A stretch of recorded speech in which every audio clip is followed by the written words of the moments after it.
Και γυρίσαμε παρέα με την αγαπημένη Κατερίνα Κυρμιζή. Καλησπέρα. Καλησπέρα σε όλους. Τι κάνεις, πώς είσαι? Είμαι καλά, ευχαριστώ πολύ για την πρόσκληση. Εγώ σε ευχαριστώ.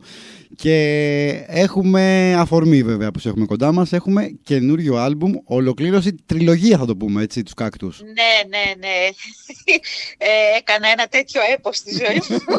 Είναι το Κάκτι 3, το τρίτο και τελευταίο μέρος των Κάκτων, που ξεκίνησε από το μακρινό 2018 με το πρώτο EP. Λέγεται EP γιατί είχε μόνο 5 τραγούδια. Σωστά. Το 20 κυκλοφόρησε το Κάκτι 2, το οποίο θεωρείται άλμπουμ ενώ έχει 6 τραγούδια. Αυτά είναι ναι, γιατί το Spotify πώς τα καταχωρίζει. Οκ. Και να και κάτι που δεν ήξερα. Δηλαδή από 5 και πάνω είναι άλμπουμ. Ναι, από 5 και πάνω είναι άλμπουμ. Και τώρα έχουμε το Κάκτι 3 που είναι ένα μίνι άλμπουμ με 7 κομματιών. Δεν το έχεις στο μυαλό σου 5, 6, 7 να το πας έτσι? Όχι, δεν το είχα, απλά προέκυψε. Δεν το είχα καθόλου. Η αλήθεια είναι ότι όταν ηχογράφησα το 16-17 τις βάσεις για το Κάκτι 1, υπολόγιζα άλμπουμ. Κάκτι 1, Κάκτι 2, δηλαδή θα ήταν όλο ένα. Απλά επειδή ήμουνα στο δίπλωμα στην κλασική κιθάρα και διάβαζα πάρα πολύ και δούλευα και όλα, είχα και μαθήματα και αυτά, λέω δεν πρόκειται να προλάβω ποτέ να το τελειώσω. Θα γίνει Μπενχούρ. Ας κυκλοφορήσω τα πρώτα 5 και βλέποντας και κάνοντας. Και έτσι προέκυψε. Άρα, έτσι βγήκε μετά θα το κάνω σε 3 μέρη, ας πούμε. Ναι, θα το κάνω σε 3 μέρη, γιατί έβλεπα ότι δεν είχα δυνάμεις να το ολοκληρώσω όλο μαζί. Σωστό. Και αποφάσισα να το σπάσω. Κοίτα, να το σπάσω σε κομμάτια. Νομίζω πλέον δεν υπάρχουν και πολλοί καλλιτέχνες που βγάζουν πάνω από 10 κομμάτια σε άλμπουμ. Όχι, γιατί δεν τα ακούει κανένας. Αυτό είναι το πρόβλημα. Αυτό είναι το πρόβλημα, ότι έχουμε φτάσει σε ένα σημείο μεγάλης αδιαφορίας σε κάτι διαφορετικό, σε μουσικές προτάσεις, ας πούμε. Μόνο ότι είναι mainstream, μόνο ότι μπαίνει μέσα στα μάτια μας και μας τα καίει, με οποιοδήποτε τρόπο, είτε με γυμνό, είτε με προκλητικότητα, είτε με παράνοια, είτε με δεν ξέρω εγώ τι. Μόνο αυτά επιβιώνουν. Ή ότι μας σερβίρουν, θα πω εγώ. Εννοείται ότι όλα αυτά είναι σερβιρισμένα. Εννοείται. Από μεγάλες πολυεθνικές εταιρείες με πολλά συμφέροντα και πώς να σου το πω, εταιρείες που εμπλέκονται και σε άλλα πράγματα. Μιλήσαμε για το Spotify. Το Spotify χρηματοδοτεί εταιρείες εταιρείες για τη βιομηχανία πολέμου. Ναι, σωστά. Δηλαδή, πού να το πιάσεις και πού να το αφήσεις. Και θυμάμαι, εκεί το 2018 μιλάγαμε πάλι έτσι, για το Κάκτι 1, αλλά τελικά τίποτα δεν έχει αλλάξει. Έτσι. Ενώ από την άποψη αυτή, ότι τα τραγούδια, τα ραδιόφωνα, οι πολυεθνικές... Όχι, είναι το ίδιο πράγμα, το οποίο όμως χειροτερεύει. Χειροτερεύει διαρκώς, δεν αλλάζει. Ο κόσμος χειροτερεύει, ο κόσμος εκφασιστοποιείται. Δηλαδή όλο είναι μια κατάσταση. Όσο συζητούσαμε με τον Νίκο σήμερα και μου έλεγε ότι όσο συγκεντρώνεται ο πλούτος σε όλο λιγότερα χέρια, τόσο θα εκφασιστοποιείται η κοινωνία, γιατί θα ελέγχουν τα πάντα. Ισχύει. Και δεν έχει άδικο. Σωστό. Και δεν έχει άδικο. Δηλαδή, και υπάρχει μόνο μία ανάγνωση της πραγματικότητας. Αυτό είναι το συγκλονιστικό. Ότι μόνο μία ανάγνωση είναι αποδεκτή. Οτιδήποτε άλλο, μιλάω για τα θέματα της επικαιρότητας, και για τη μουσική, για οτιδήποτε, έτσι, για την τέχνη, για οτιδήποτε. Μόνο μία ανάγνωση επιτρέπεται. Διαφορετικές φωνές δεν υπάρχουν. Και εδώ... Αντίλογος δεν υπάρχει. Ακριβώς. Και πάμε να ξεχάσουμε αυτό που λέμε και αυτά που ξέρουμε. Δηλαδή, βγαίνεις και τρελός στο τέλος. Εννοείται. Ναι, τι να πεις. Είναι και ένας από τους λόγους αυτό που πολύ συνειδητά παραμένω ανεξάρτητη. Η αλήθεια είναι ότι έκανα μια προσπάθεια, γιατί όλοι μου λέγανε ότι βρε Κατερίνα, εσύ δεν έχεις τόσο indie υλικό, είσαι πιο mainstream. Ναι, το οποίο σε ένα βαθμό ισχύει. Λοιπόν, και έκανα μια απόπειρα πρόπερση να πάω σε μια εταιρεία και να βγάλω ένα τραγούδι να δούμε τι γίνεται. Έφυγα τρέχοντας σε 2 μήνες από την κυκλοφορία του.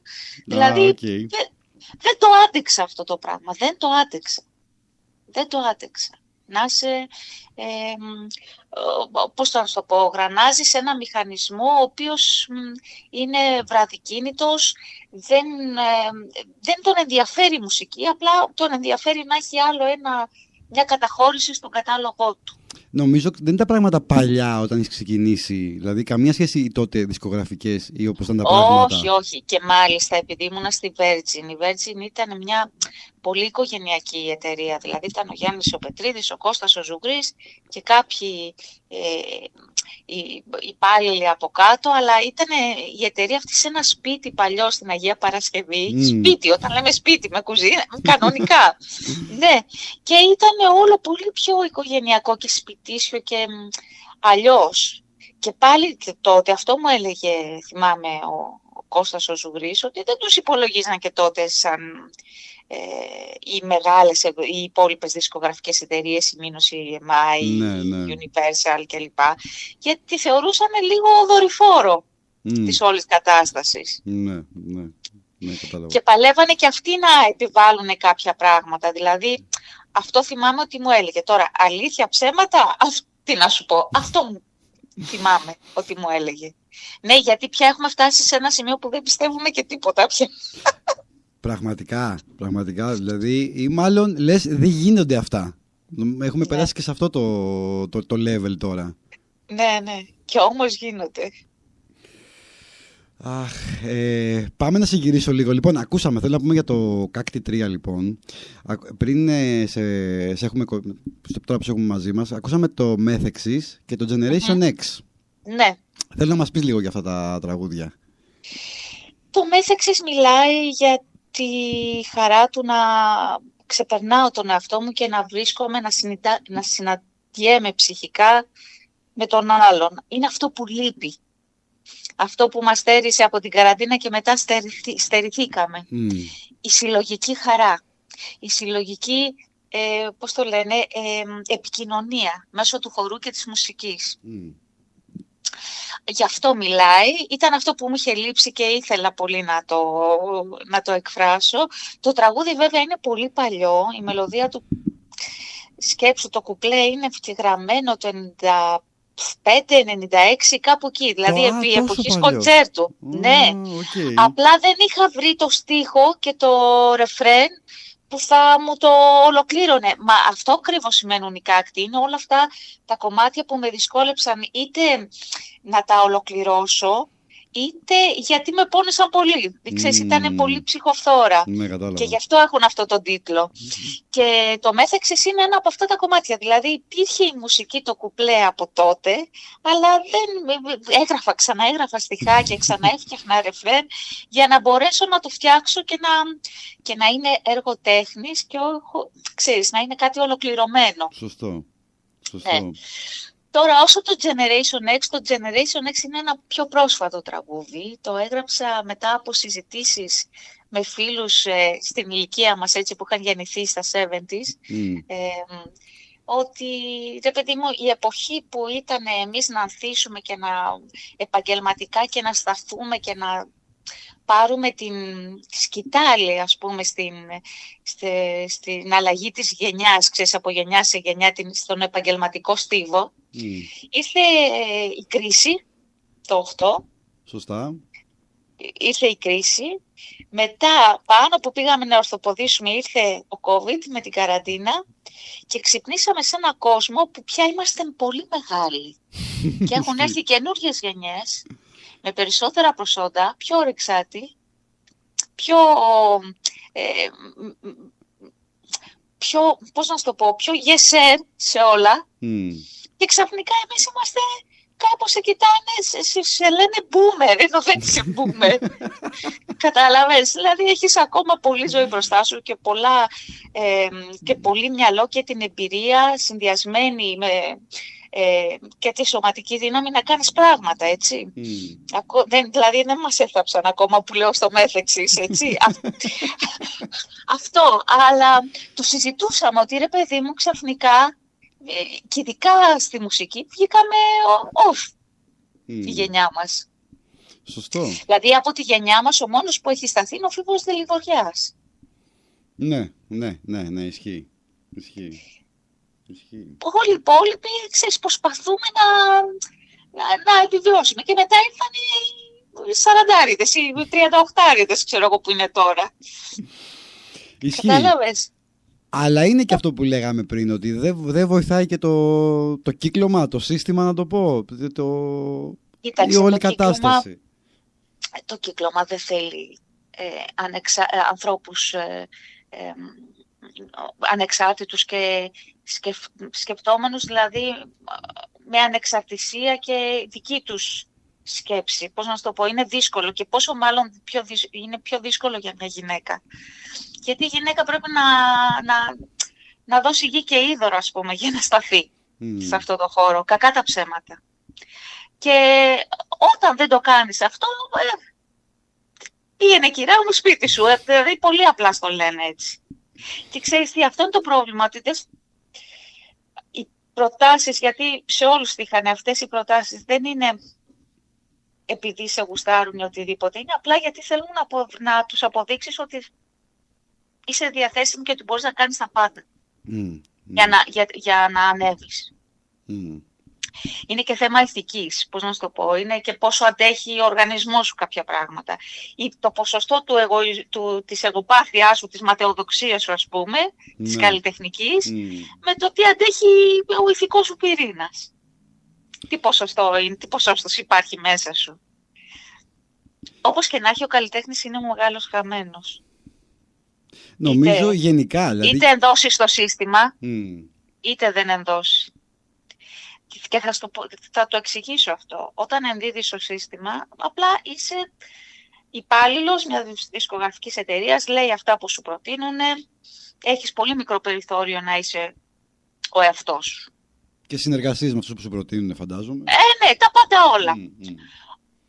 Όταν είσαι εκτός όμως, που έχεις την ελευθερία να τα κάνεις όλα μόνος σου όπως τα θέλεις, σε εμποδίζει το budget, ο χρόνος, δηλαδή πολλά. Και μετά οι γνωριμίες για να επικοινωνηθεί αυτό το πράγμα που έχεις κάνει. Δηλαδή, είναι lose-lose η υπόθεση καλλιτέχνης στην Ελλάδα. Ναι, νομίζω στο δεύτερο κομμάτι είναι χάνεις και λίγο τη μαγεία, γιατί πρέπει να είσαι και manager, πρέπει να είσαι, ξέρω εγώ, να κλείνεις και τα live, να κάνεις και τη διαφήμιση, να μπαίνεις νομίζω σε ένα άλλο κομμάτι μετά. Ναι, και θέλει πολύ μεγάλη... Ξέρεις, να τα έχεις λίγο σε κουτάκια μέσα σου για να μπορέσεις να επιβιώσεις από όλο αυτό. Για να μην απομυθοποιηθεί εντελώς μέσα σου και να πεις εντάξει τώρα, δεν αργέσαι. Να διατηρήσεις και τη φλόγα του καλλιτέχνη, έτσι, τη δημιουργική ζεστή. Σωστό. Είχαμε άλλα κομμάτια που δεν μπήκανε. Άλλα κακτάκια. Ναι, είχαμε, αλλά δεν προκάναμε. Είχαμε και είπα να το κλείσω. Λέω, τα υπόλοιπα θα πούνε σε άλλο. Αν μπω σε διαδικασία να τα φτιάξω, γιατί ήμουνα μέχρι πριν, πώς το λένε, μέχρι να κυκλοφορήσουν οι κάκτοι, ήμουνα εγώ δεν ξανακάνω τίποτα, δεν μπορώ, δεν θέλω να ασχολούμαι, δεν αντέχω άλλο αυτή την πίεση, αυτό το τέτοιο, να τα κάνω, ξέρεις, να το παίρνω από την αρχή την ιδέα και να το φτάνω, ξέρεις, μέχρι τέλους, δεν αντέχω, με είχε πιάσει, αλλά τώρα που κυκλοφόρησε, ξέρεις, λέω, εντάξει, πάει αυτό. Τι άλλο θα κάνουμε τώρα, ξέρεις, να πλέκω τα χεράκια μου, τα δαχτυλάκια μου, ναι. Ναι, τώρα και πώς θα περάσουν οι υπόλοιπες μέρες. Σωστό, γιατί όσο φαντάζομαι από το 18 είχες πλέον κάτι να περιμένεις. Δηλαδή όταν αποφάσισες ότι θα το κάνεις σε 3 κομμάτια, ας πούμε, αυτό το άλμπουμ, είχες να περιμένεις, βγήκε το δεύτερο. Άντε μετά να ξεκινήσουμε το τρίτο. Άντε να βγει Τώρα νομίζω είσαι σε μια φάση που λες, τι έγινε τώρα. Τώρα τι έγινε, είμαι χωρίς να περιμένω κάτι και λέω, οκ, πρέπει να σκεφτώ, να επινοήσω από την αρχή τον εαυτό μου. Εντάξει, ενδιαφέρον να έχει αυτό, δεν είναι... για έναν δημιουργικό άνθρωπο και το κενό λειτουργεί καλά.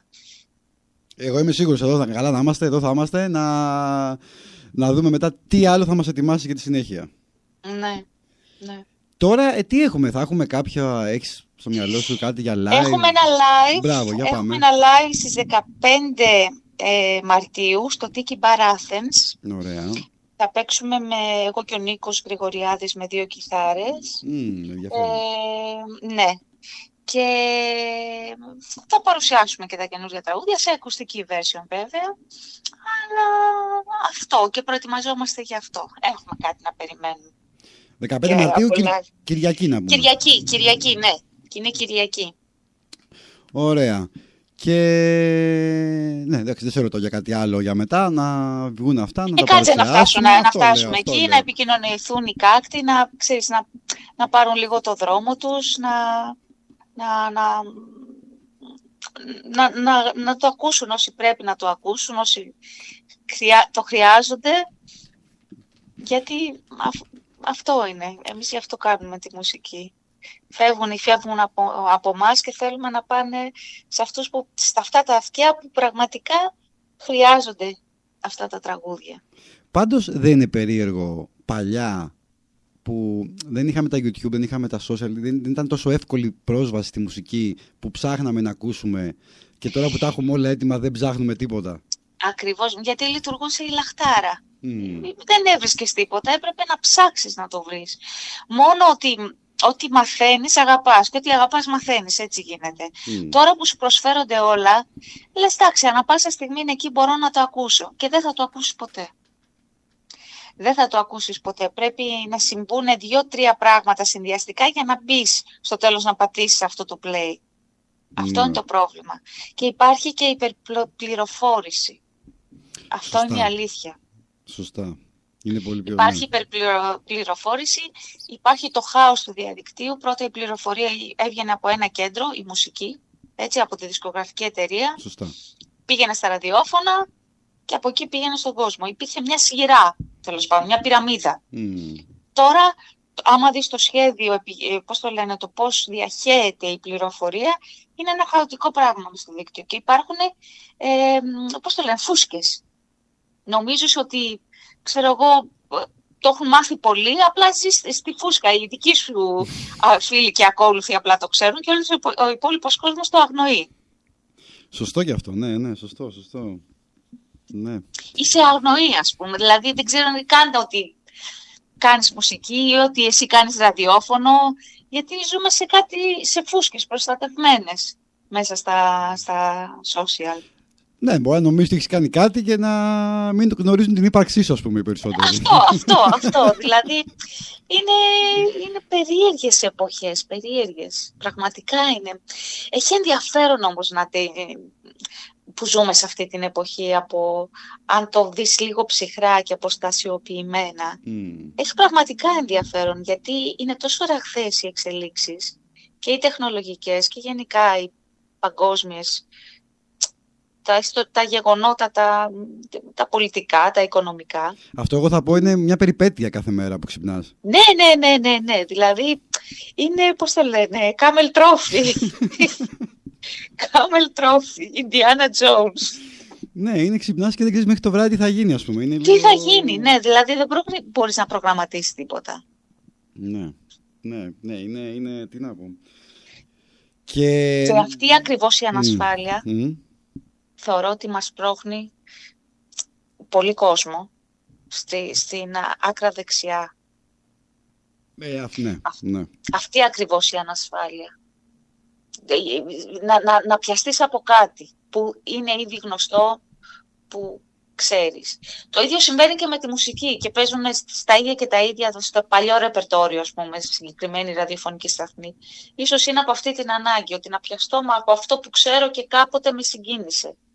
Δεν έχω κουράγιο να ακούσω το καινούριο, το διαφορετικό. Δεν έχω το κουράγιο ούτε την υπομονή. Νιώθεις γενικά ότι και σαν λαός έχουμε κουραστεί? Είμαστε καταθλιπτικοί και πολύ κουρασμένοι. Σερνόμαστε. Και είμαστε σε κατάθλιψη. Συλλογική κατάθλιψη. Βιώνουμε ένα απίστευτο πένθος και μια απίστευτη ματέωση, συλλογική ματέωση για όλα αυτά που δεν μας βγήκαν. Και δεν μας βγήκαν. Αυτή είναι η αλήθεια. Τέλος πάντων, πικρές κουβέντες τώρα.